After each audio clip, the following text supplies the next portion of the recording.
everyone, welcome back to Dink and Dissect. On this channel we do a full match analysis where we focus specifically on court positioning, shot selections, and the decisions that actually win or lose pickleball games. So on this video we are in the third game of our tournament, and the main theme of this point is make sure you have a lot of variety of your shots. Make sure that your opponent cannot key in on one single thing. With that, you can cause a lot of errors, and it takes a high level of skill to be able to be good at a lot of different types of shots. So let's go ahead and get right into the game, and let's see what we can learn from this.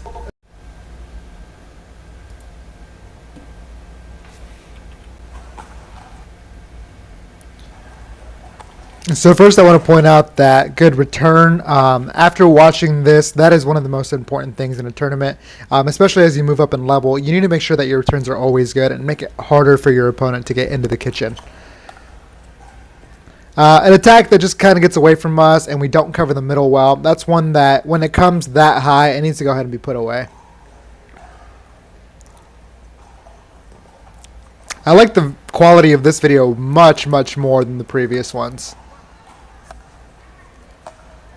So a short return, and this is what happens when we give short returns. So this guy is loading up. He is 100% going to drive this, and he's got a really good shot to do this. Goes right at me. Not enough time to react. I try to go ahead and counter down with two hands. Most likely, if a drive like that is going down the middle or at the body, I guessed wrong, and unfortunately, it goes out of bounds.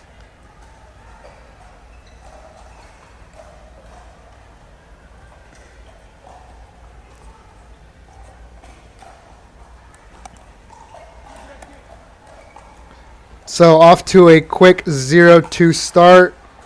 And again, the worst thing you can do. So the only thing worse than returning short is returning out of bounds. So you can see what returns do and how important they are. A lot of times, me included, I don't pay attention to how important they actually are and how you can create offense off of a bad return, and that's why it's important to have a big serve.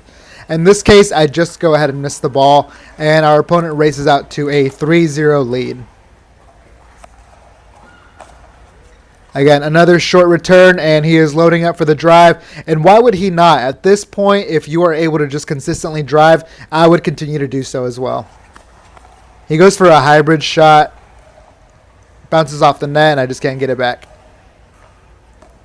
Really poor start right here. 4-0.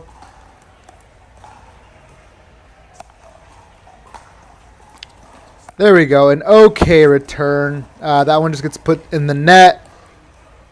Still wasn't great. It was shorter more than it was long. And again, he's just has the license to continue driving.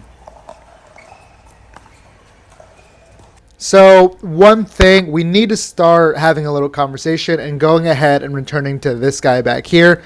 He did show, even though it was in the middle of the box, that he is going to drop. We have had some issues with those drives. So from here on out, we should be having a conversation returning to this guy on the right side.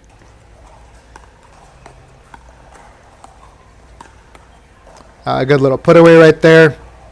And stop the bleeding for a minute. I think the score is 0-4 or 0-5. So we get our first chance to get on the board. Let's see what we can do with it.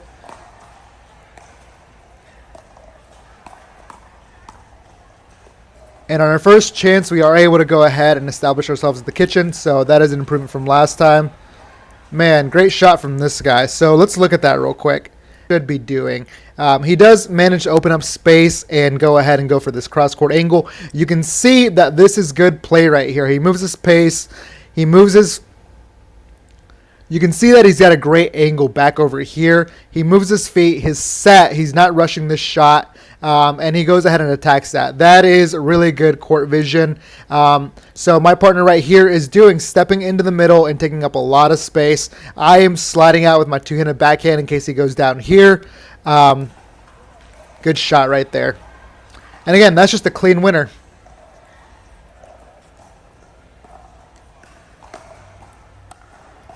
So one thing I want to point out right here is that very clearly this guy prefers his forehand, I'm sure, as we do all, and he's doing a good job of moving his feet and getting to that forehand consistently.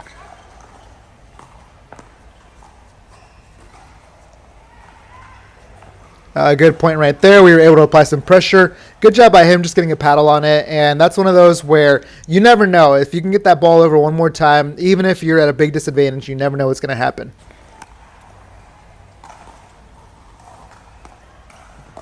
I think I called it out. No, everybody kept playing, so we just went ahead and kept playing. Got that in one more time. Oh, wow. And just unfortunate. It's one of those where they both go to take it, and they're both set. For some reason, this player on the left side slows down and doesn't take that. At that point, even if you clank paddles in the middle, you have to go for it. Still, so far, there hasn't been many highlight shots other than that one in the corner over here. Let's see what else we can observe from this match. So right there, pop that one up a little bit. Weren't able to get back. It's not a terrible thing to pop up because you can see right here that when he does pop it up, he goes ahead and takes a step off the line. He is ready to go ahead and face this pressure. Good job by him taking a huge presence in the middle of the court. Just weren't able to get it back over there.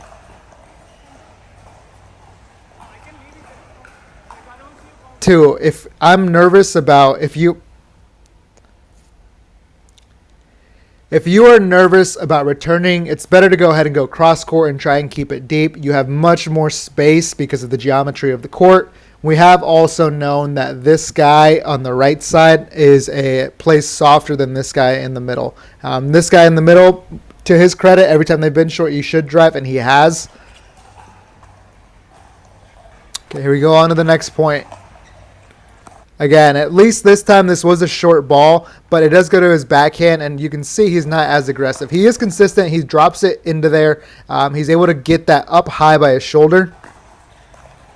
And just one of those where that needs to be put away. It's up by my shoulder. I need to go ahead and finish that point.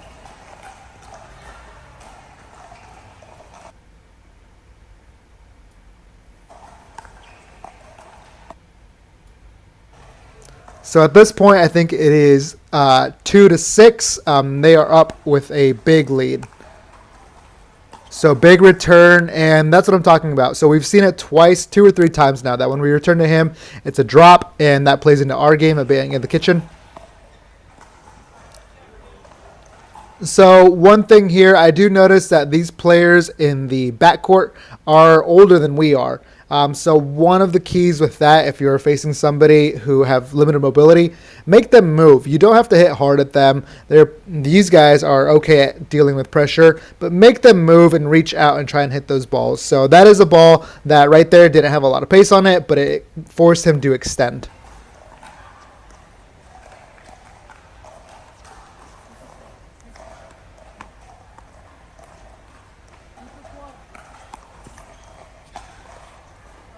And we will take those free points right there. It's important to have a variation of serves. For me, I can place it almost anywhere I want in the box, just because you don't want someone to get too comfortable. It also helps if you can have a lot of variation on your pace, something I am still working on learning. But you can see we get back-to-back backhands right there, and my partner is able to be aggressive with that, and we are able to get set at the kitchen. That's the benefit of having a big serve, is that you a lot of the times get a weak return. Good job by him. He goes ahead and cuts this, gives himself time to go ahead and get up to the kitchen. So by the time I'm hitting this ball, they are both set at the kitchen. That's the benefit of giving it slice, is that the ball is going to float for a little bit longer in the air. The downside, and at this level I would probably not recommend many people use slice, is that their backspin is your top spin. And so for that reason alone, every time I see slice, I am going to go ahead and drive that almost as hard as I can, because I know that I can put a lot of top spin on it and that ball is going to dip down. In this case, you see this ball, when I was aiming it, was 2-3 feet above the level of the net, and it lands next to his feet because of all that slice. Good drop. Something I want to point out here. So this is good movement right here. He is forced to move back, and he does a good job shuffle stepping. This is a very hard shot, but good for him recognizing where we are probably going to be at. This is good recognition of the court and how patterns work. Because he had to move back, my partner sees it too. He is about to jump this corner and go for that Ernie because the likelihood is that it comes down this line. If he's not able to reach it, you can see me cheating towards the middle of the court because I know that there's, again, a high likelihood that it comes anywhere somewhere in the middle of this court. He recognizes that and puts it out wide. I still think that right here we need to run this play again and continue doing what we're doing because this is a very low percentage shot. Unless this guy drills it over and over, that is going to be hard to hit. So my piece of advice is that if you get beat on a shot like this, don't change anything. Make them do it again. Again, it's a little bit harder because pickleball is a short game and we are down big, but good job by this player going ahead and hitting that shot. Very well done.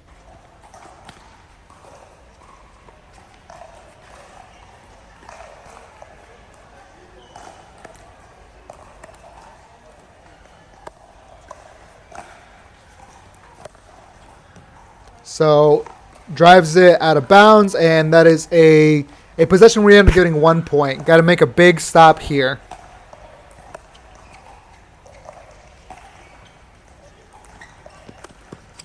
Oh, the third shot lob. This player has a lot of variation. If it's deep, I don't think I've seen him. We have seen him try a drop, but he's able to drive, he's able to lob, he's able to drop. Really good game right there. That's one of those, again, it comes right in that put away zone, needs to go ahead and be put away. Just not a very polished game. A lot of mistakes here.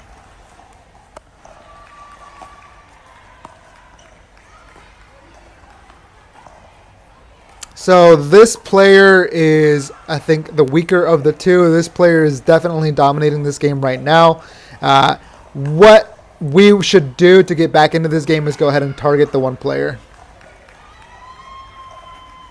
That was a good overall shot. So when someone is stacking and you have time when they're running across, this is good recognition of the court. He drives down the line, and because I'm not fully set there, he has this chance to hit this this line down here. And if I am able to get a paddle on it, it would be me running. It wouldn't be much on it. He knows this. Look at where he's standing in the middle of the court. Just happened to be out wide. Really good recognition to go ahead and be able to try and hit that.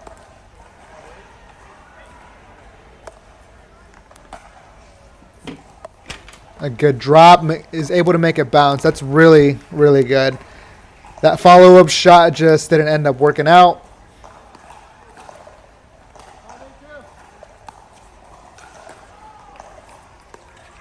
A drop to get us in, and that's one of those where the third shot gets us directly in. Oh. We get lucky and that ball goes out of bounds. And this player is very trigger happy. Cuts that ball again. Again, let's see what we do here. Again, he does the, when he goes through his backhand, he goes ahead and takes a safe route, pops it up into the air. They haven't made a lot of errors, and that's really what's winning this game right now. Again, those balls that have a lot of, that are sliced, I like to go ahead and drive because there is a ton of topspin on that.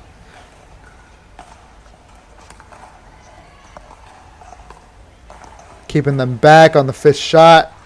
So that return was poor. It was okay. It was kind of in the middle of the box, but he hits it, and I'm able to take it out of the air and keep him back and make him hit another shot from the middle of the box. Good hands by these guys.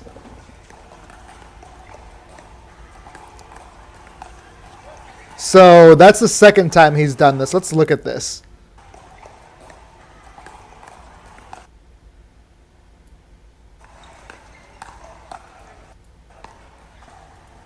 So you can see this is one of his shots. He likes to go ahead and get his feet set, even from back here, and he likes to try and hit this corner. In this case, I'm able to move over there and go ahead and get this ball on there. I just have to play very defensive because it's a very aggressive ball, and try and reset this point. But now we know he has been able to hit it a couple times. Maybe if I'm starting to dink cross court, we can't slide towards his side anymore and try and put that pressure.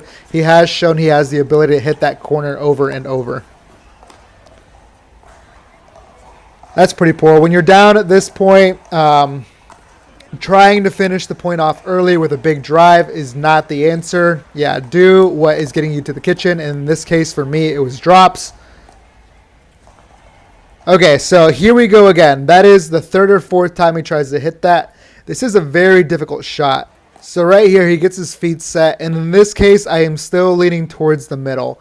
At this point, he has, like I said, shown the ability that he's going to hit that over and over. The adjustment is to go ahead and take a step over, maybe leave a foot of space in between this middle line. Again, that does create pressure, but that is why pickleball is so fun. It is a game of chess. If I adjust this way, he's got more of an opening down the middle. Again, this shot is very hard, and you see it right there why. That is a low percentage shot, especially when he's trying to put a lot of spin and pace on that. This case, it goes out of bounds. So I think as of right now, if I'm keeping track, he is 1 in, which won the point, and 1 out.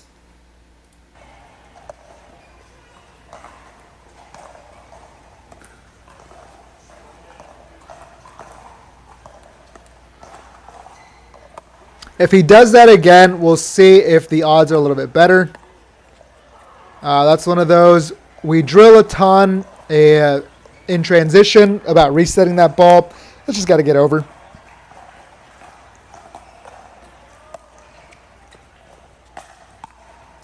So you see here, when it's deep, those drives are no problem. Those are high. Those are around our chest. That's an easy ball to counter down. They try to be aggressive on that follow-up ball, and it goes out of bounds. So the key here, again, is the return. If we are able to give a good return where it's just deep, it doesn't have to be anything special. It makes it a lot harder for opponent, in this case, in the backcourt.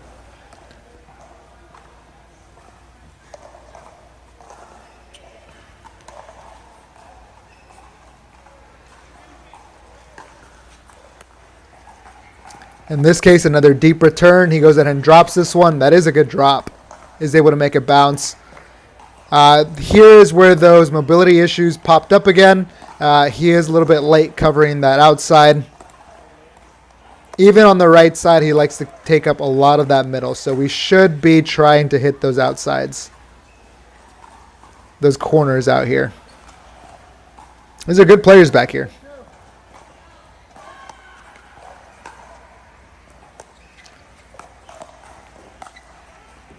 A good shot, is able to go ahead and finish that off.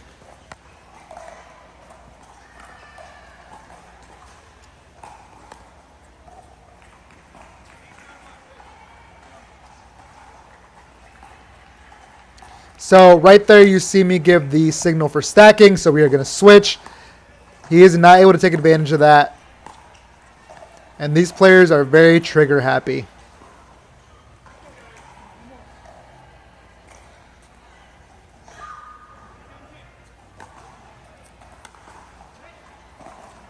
A good cut. And because it was on his backhand, he goes ahead and cuts that, and I am able to have the time to get there. This player could really improve a lot by adding a backhanded drive. Another cut. He does the right shot right there. Driving that. Had a ton of his top spin on that. Again, if that goes over, I don't think that comes back. Oh, good shots. We're having a tough time just getting into the kitchen. When we started off well in the beginning, it's gotten a little bit harder here at the end.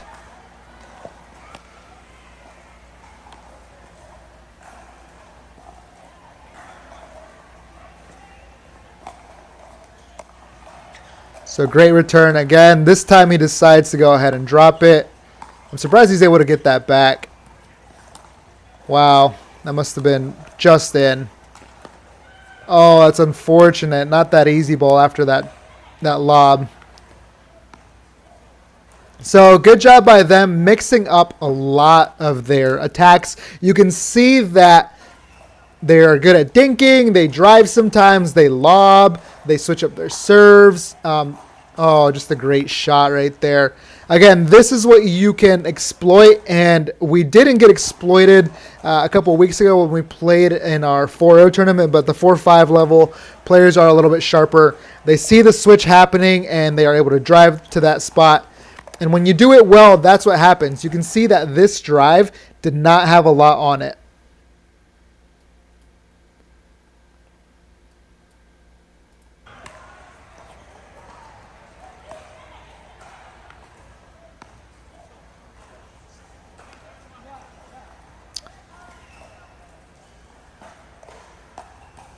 Again, it all starts with the return. Look at how short that return is. At this point, we should not be stacking if we can consistently not get our returns deep to give us time to get over there. Look at where he's contacting this and look at where I'm at. There's zero chance if he hits a good shot that I get to this.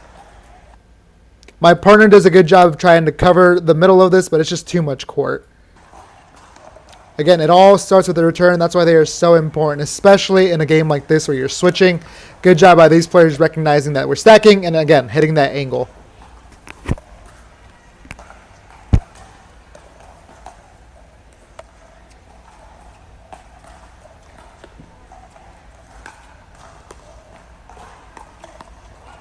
Oh, that's just unfortunate.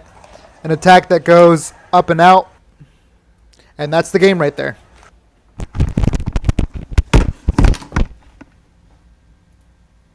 There you have it. The big keys from this game is to, again, make sure that your returns are deep, especially if you're going to be unwinding the stack. Because if you have a short return and you're trying to cross over to the other side, there's a high likelihood that they are going to punish you for that with a simple drive if you're not there on time. So, let me know if you learned anything from this. I certainly did. Again, let me know if your games look anything like this. Do you have a lot of variety to your shots? What did you learn from this? Go ahead and leave your comments down below. And make sure you like and subscribe because we're doing the 4th game within this week.